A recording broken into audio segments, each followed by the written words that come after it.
Hello and welcome to Family Focus, sponsored by Baltimore County Public Library. I'm Michael Vyskocil, Managing Editor for Baltimore's Child magazine. It's my privilege to welcome you to another edition of Family Focus.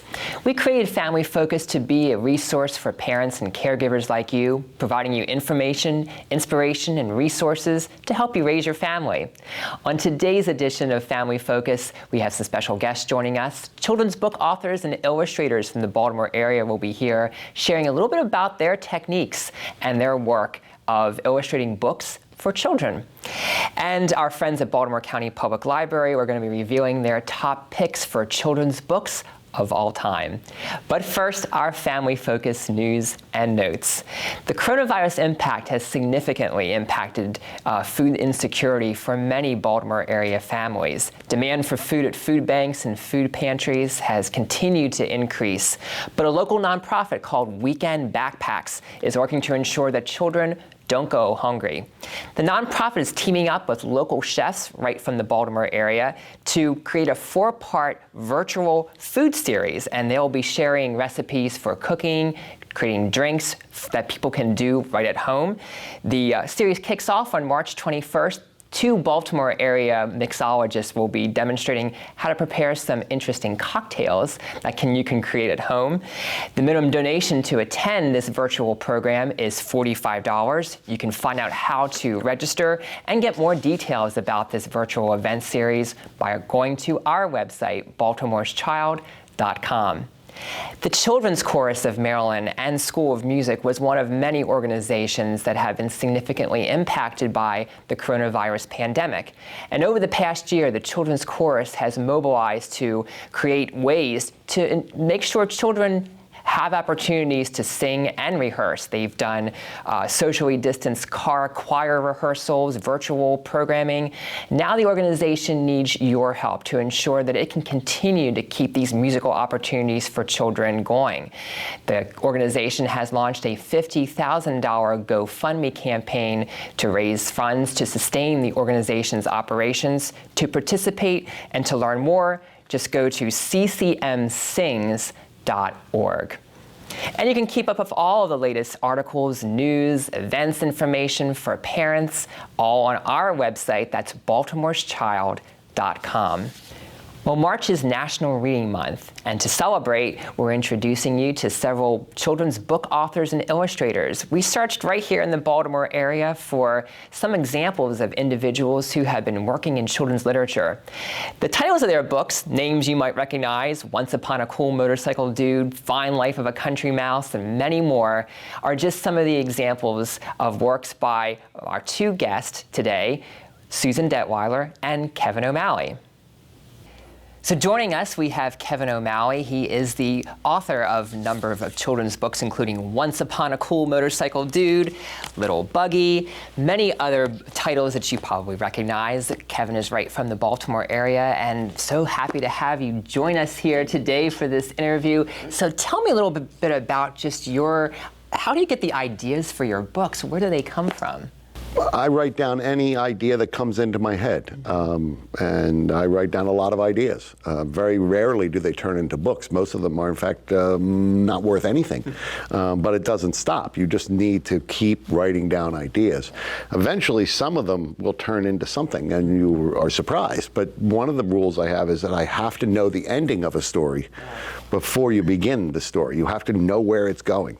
You can't just sit there and keep trying to find the ending. You really have to sort of see the framework in your head of the story, and that's what I do. I sit and write ideas up, and have piles and piles of paper of bad ideas. I think what's always a fascinating part about kind of children's book authors, people always want to know, well, how do you take an idea and how do you make it into a story? Can you kind of tell us a little bit about your process? Well, as I said, I have to know the ending of the story, and I know the framework of a story. It is 32 pages, which means basically that you have 29 pages of active area to tell your story. And you know that it's probably not good to go over 1,000 words, so you try to keep it short and sharp. You're also trying to combine letting the illustrations do the work and not overwriting. Sometimes you want to write a certain way and let the picture sort of go away.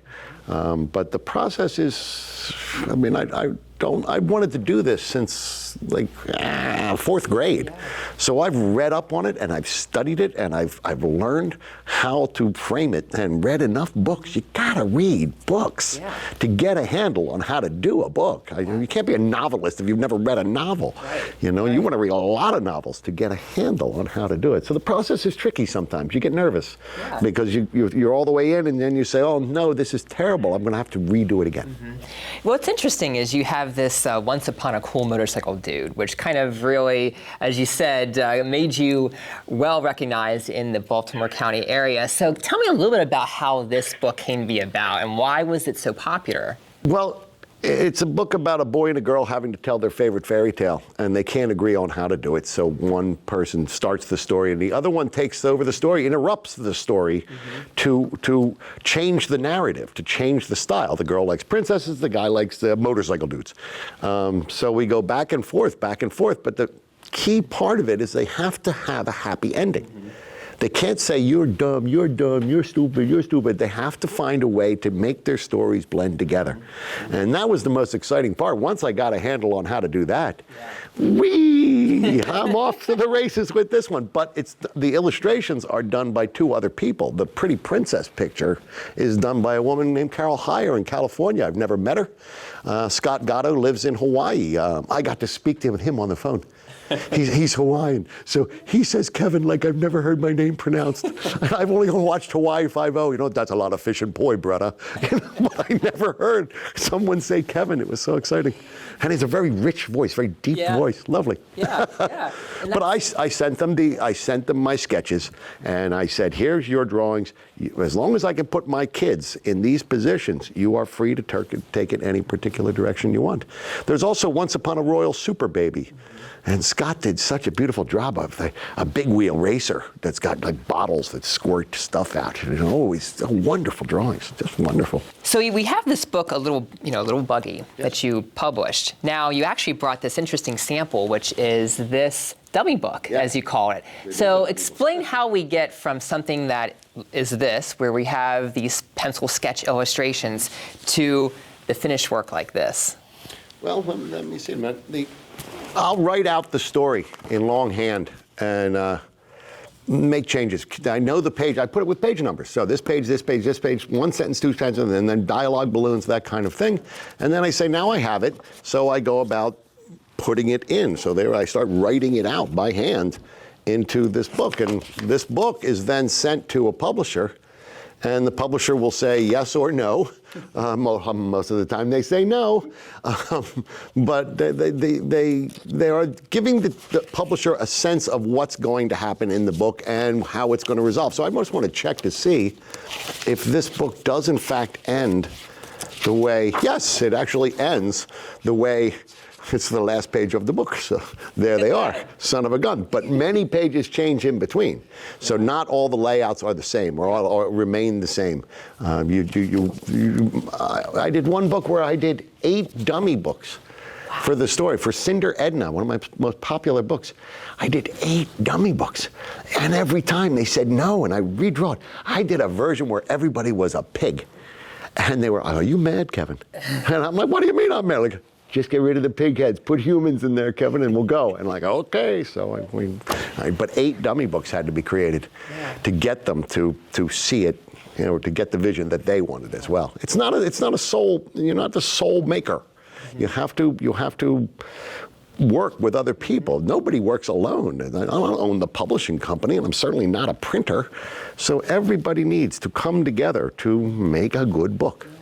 It's a trick. It's a trick. Definitely. And it is an art too. And you know, for you who have been working in children's literature for so many years, how do you think the world of children's literature has kind of evolved and changed over that time? I'm real fond of the diversity changes that I'm seeing. Though I, you know, as an Irish guy, I'm a little disappointed. You know, my minority status is not very good. I don't really have a chance. But you're seeing far more ethnic people getting their voices told, stories, and people are getting better at putting characters in where, the reason you do animals in books and clothing is because you don't want to get into race. You can make a rhino. You can make an elephant wearing a tie, but you can't really do the same thing. You have to do it with people. And then, okay, are we going to have a handicapped person in this book? What ethnicity will they? So these tricky questions are still out there. Yeah. But you're seeing much more, books about Asian girls, Asian boys, about black men, black boys. All kinds of wonderful stories are being written. So that's a really good thing. Yeah. Everybody needs to see themselves to a certain extent in the book. Yeah, I love it. Yeah. So obviously, you are constantly creating. Are there any projects that you're working on now that you can tell us the little details about? Well, I did a book called Mount Olympus Basketball, and it's about the gods versus the mortals in an ESPN-style basketball game.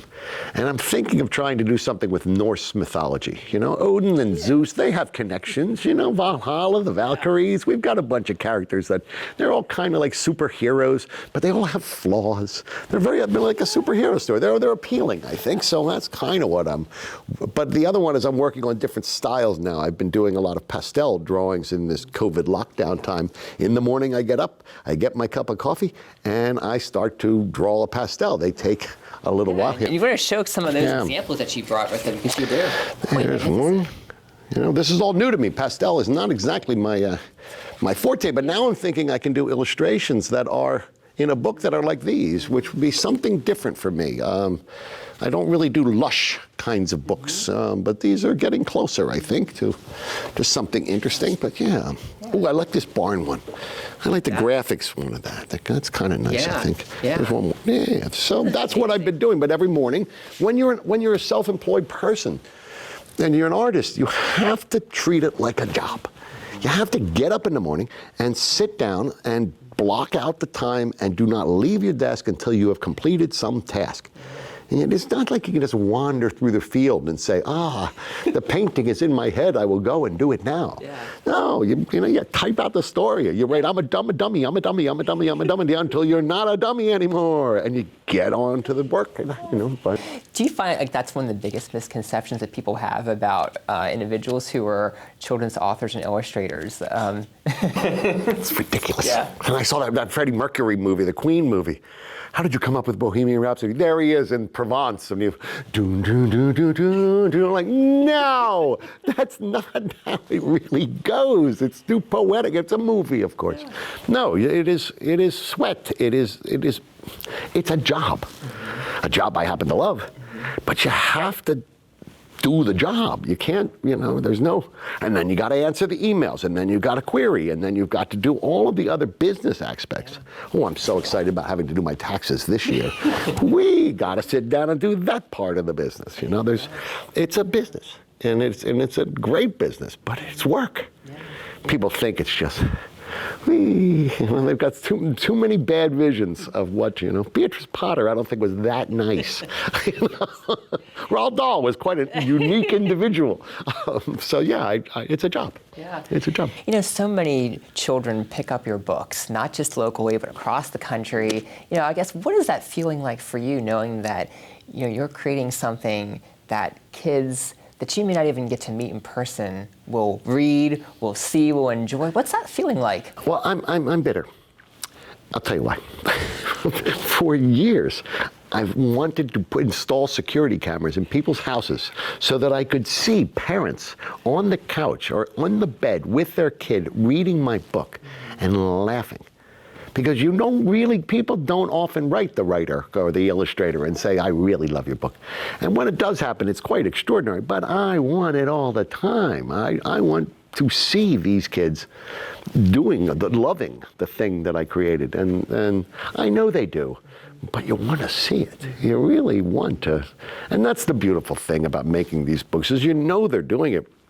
I know that Little Buggy might be somebody's favorite book out there, and they're reading it. The parent climbs into bed with them, and they open up the book, and they curl up. That wonderful feeling of your child leaning up against you and listening to your voice as you tell the story. And your jokes are your jokes in there, your style of telling it. It's happening, and that is such a magnificent thing. It's so meaningful to read with your kids, to really get into that moment. It's just terrific. Yeah. Well, you have such a passion, for that. And during this National Reading Month, what would you tell parents to encourage them to do just what you said, read more books to their children? They have to get well, I'm a parent. My kids are older now, but you got to get through the fact that they want to hear the same story over and over and over again. It'll drive you crazy, but you got to get into it and, maybe start making a few extra voices, maybe start playing the game of reading the book. But you also have to feel that extraordinary feeling when it goes well, that you're tired, but a kid runs up against you, and the world becomes a smoother place. And maybe they fall asleep, or maybe they don't, and they just want to hear another one and another one. But you think this is not so bad to have this time, because it's not like the rest of your day. Mm-hmm. It's really a kid's time, but then it becomes your time too. Yeah.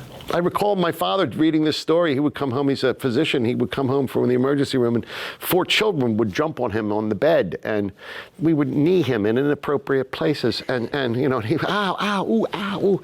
And then he would read this book and it's such a vivid memory and him giving his tired self, 12-hour shifts, this kind of thing, giving himself to do this book, his favorite book, Charlie the Tramp.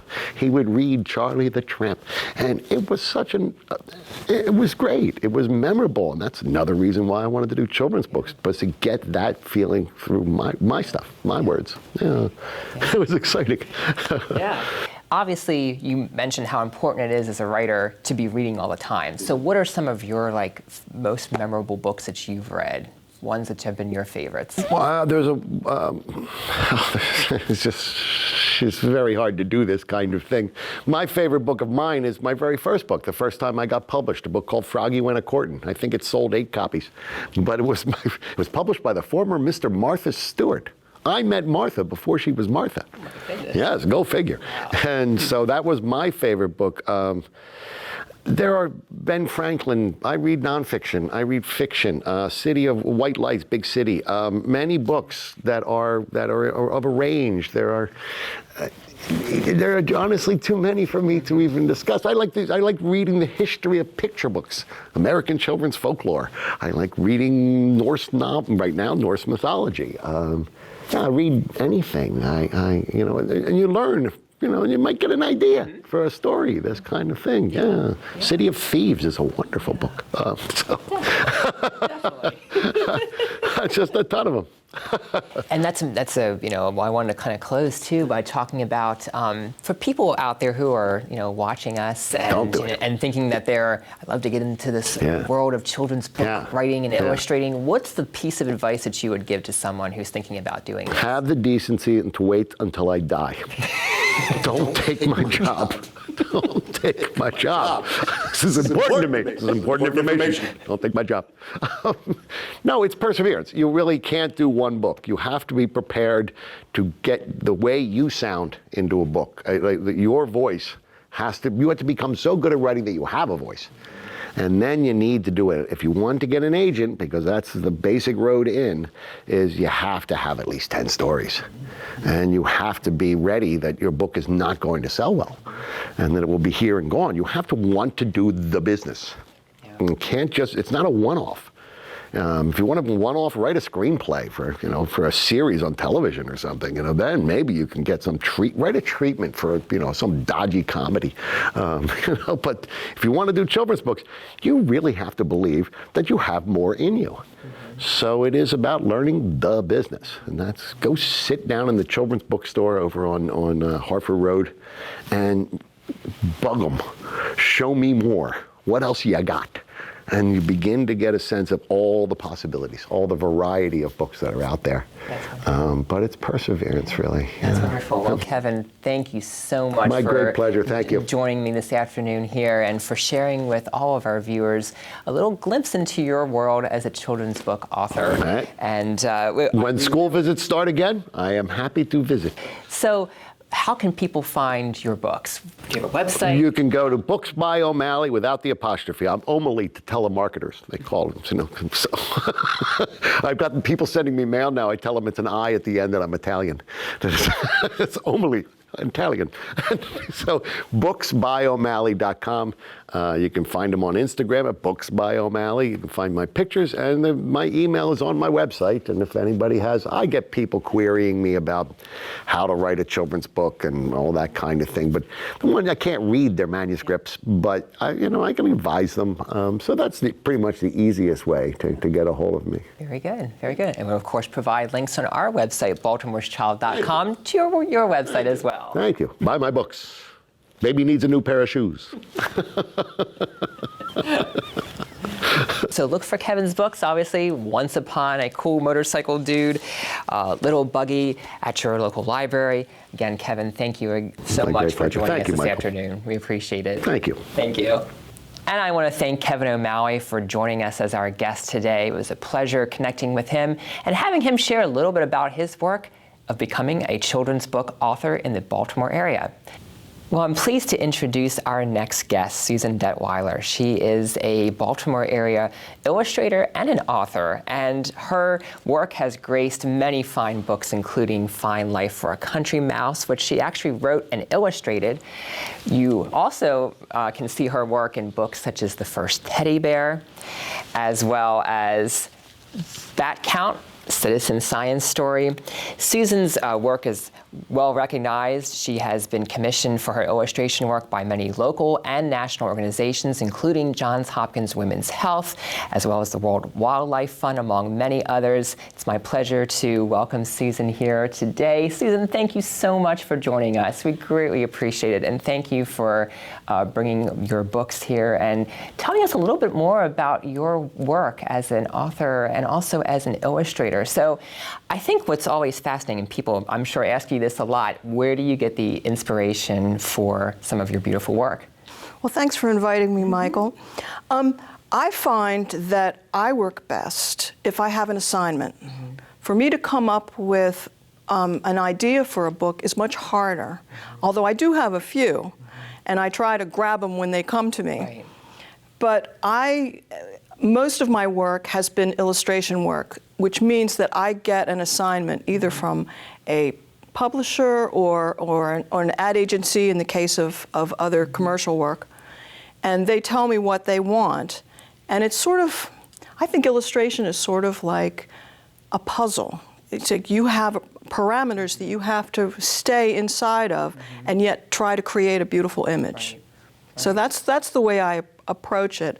And as far as my own ideas, I keep notebooks and sketchbooks that I put my ideas down, and when I have extra time in between other assignments, I will work on those. Yeah, so how did you actually get started as an illustrator? Like, what kind of education or training did you have? Well, when I was still in school, I tried to use my illustration. I always loved to draw. I can't remember a time that I didn't love to draw. So I always tried to use my illustration skills to better my grades. So whenever you could put a picture with something, I would do that. And the teachers, of course, ate that up. So I thought, maybe I'll be a teacher someday. And then it occurred to me in high school that I didn't have to be a teacher in order to draw pictures and decorate bulletin boards.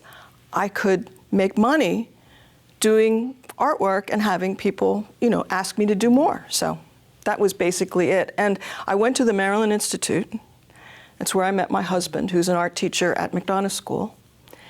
And just drew whenever I could, got a job at an ad agency as a staff illustrator, which was a stroke of luck, because those kind of jobs are very far in between.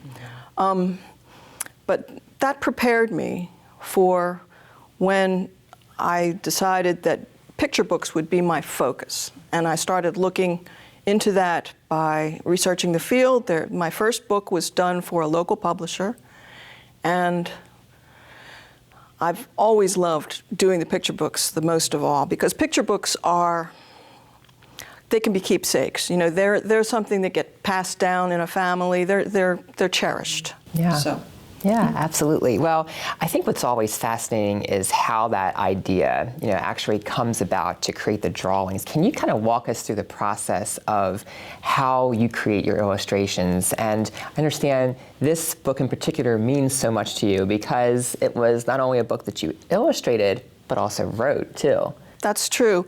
In fact, it's one of my favorite Aesop's fables, so I can't take credit for the plot line. But I use my own words to tell the story. And the first thing I did was write it down in my own words. And it turns out that I wrote way too many words, because picture books these days generally are 500 words or fewer. So my first attempts at writing this story had to be pared down and pared down and pared down until finally it's in the version that you see now. But what I did was, the first step is to make little sketches for myself, and they're called thumbnails. And they're very, very tiny because that keeps me from putting too much detail into each one, and it's quicker. And you can see the whole book by looking at one page or 2 pages with the tiny little squares, each representing a page. So you have to divide your manuscript into pages. That's called pagination. And then you have to decide, what scene will I illustrate for these words? For each one. So it's a process, sort of almost like directing a play would be. The second step then is to make the sketches bigger and more detailed.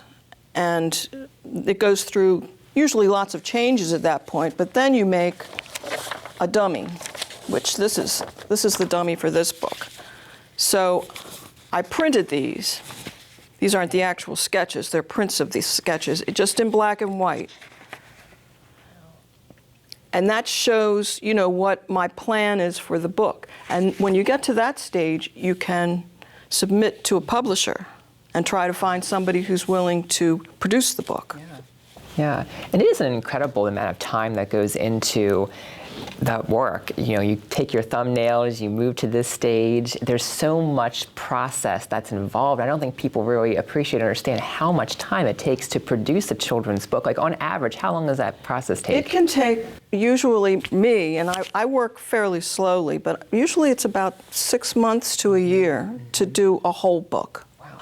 This is one of the original paintings done with pencil and watercolor on illustration board. And I usually work at about the same size as the book will be, or sometimes a little bit larger. There's so much detail, too, in your work, which is just fascinating. Like, how do you bring those minute details into, your illustrations? Well, I think that's just a matter of style. I liked a lot of detail when I was a child. I looked for those kinds of illustrations, and in fact, when I would be choosing a book to read in the library, the illustrations were what attracted me. And if the story was good, that was great too, but it was the pictures that I wanted to see. So it's just the way that I draw. I think that not every artist works that way. There are artists that use very few details in their work, and that appeals to some children too. It's just a matter of taste, I think. Right.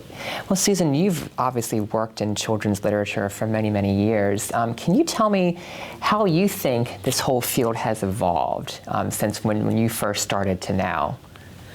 Well, it's much more crowded. When I was a kid, so this is in the 60s, there were people making children's books, but now there are many, many, many more. And there are many different kinds of children's books now, where I think there didn't used to be quite the variety. And the computer, oh my goodness. The computer has made a huge difference in the way that illustrations are produced. Many illustrators these days are using entirely digital forms for their illustrations. Now, I do use Photoshop in my work, but it's usually to enhance it. You know, I can tweak a color, I can fix a mistake.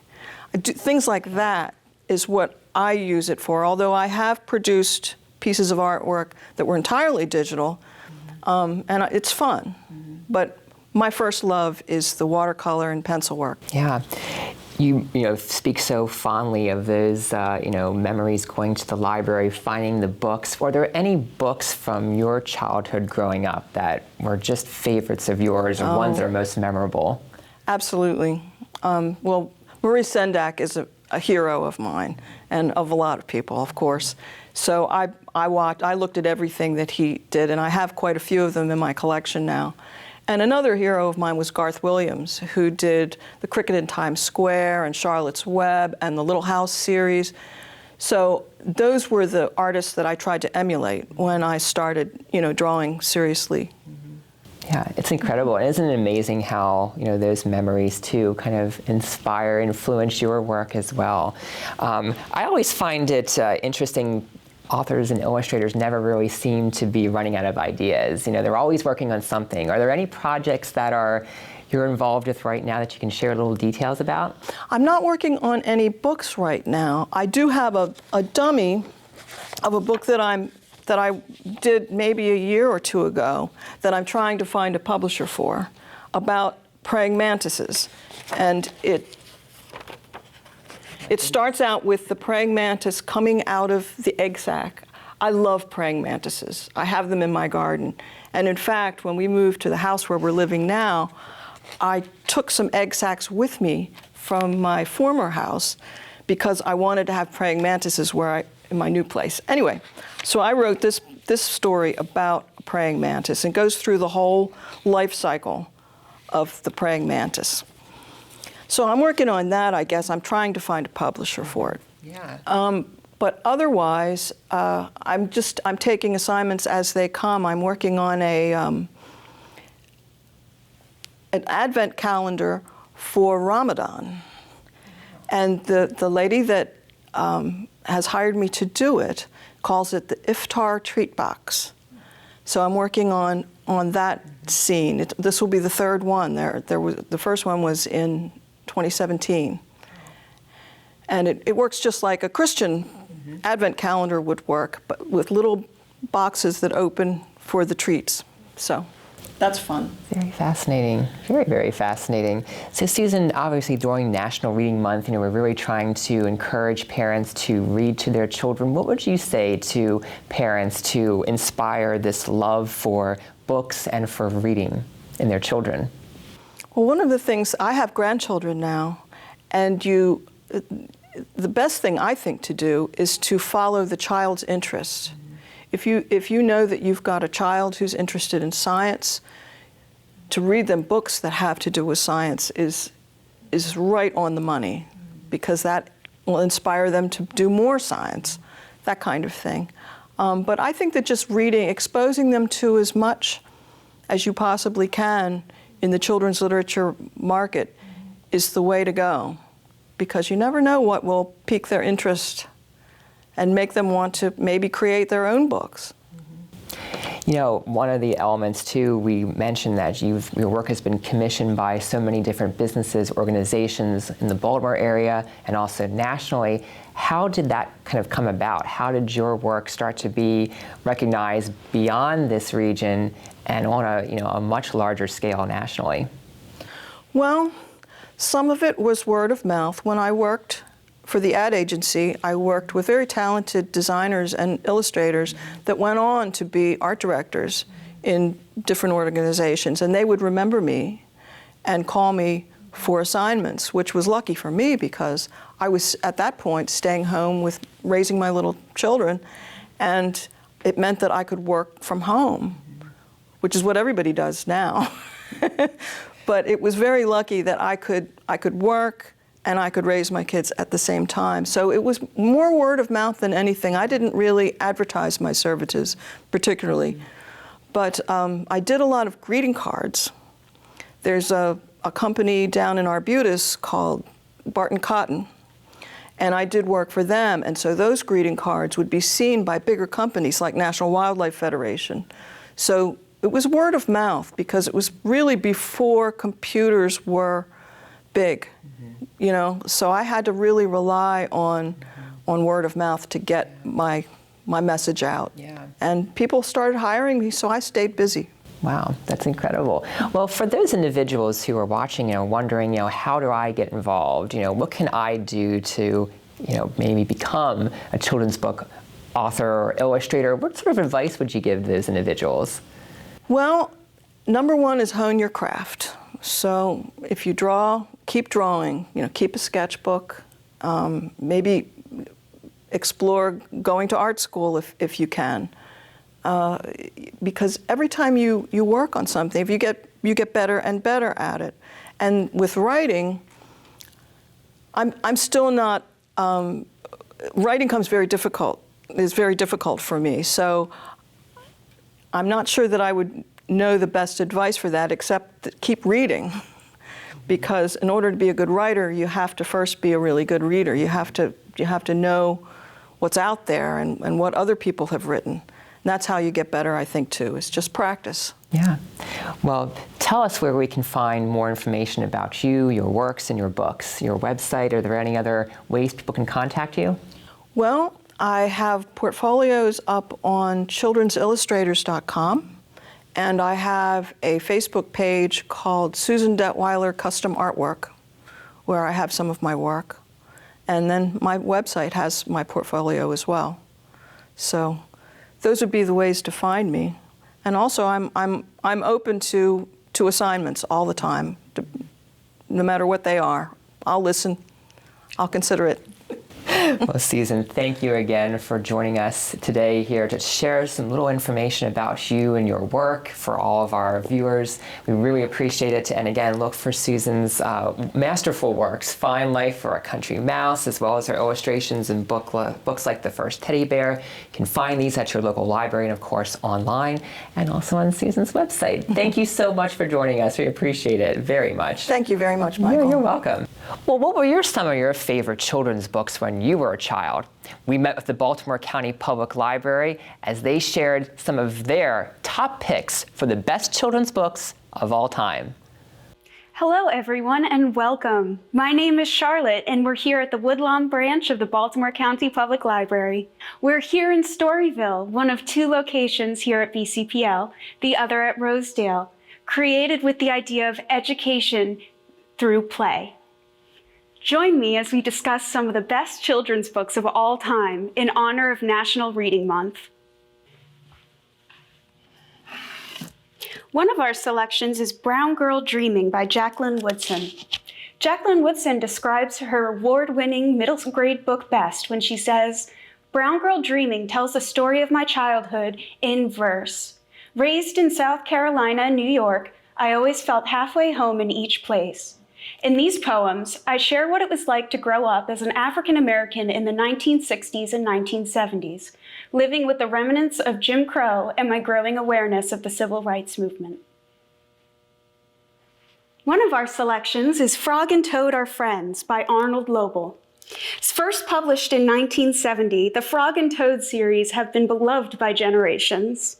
This collection of 5 stories highlights the adventures the two friends share, the importance of friendship, and are perfect for children starting to read on their own.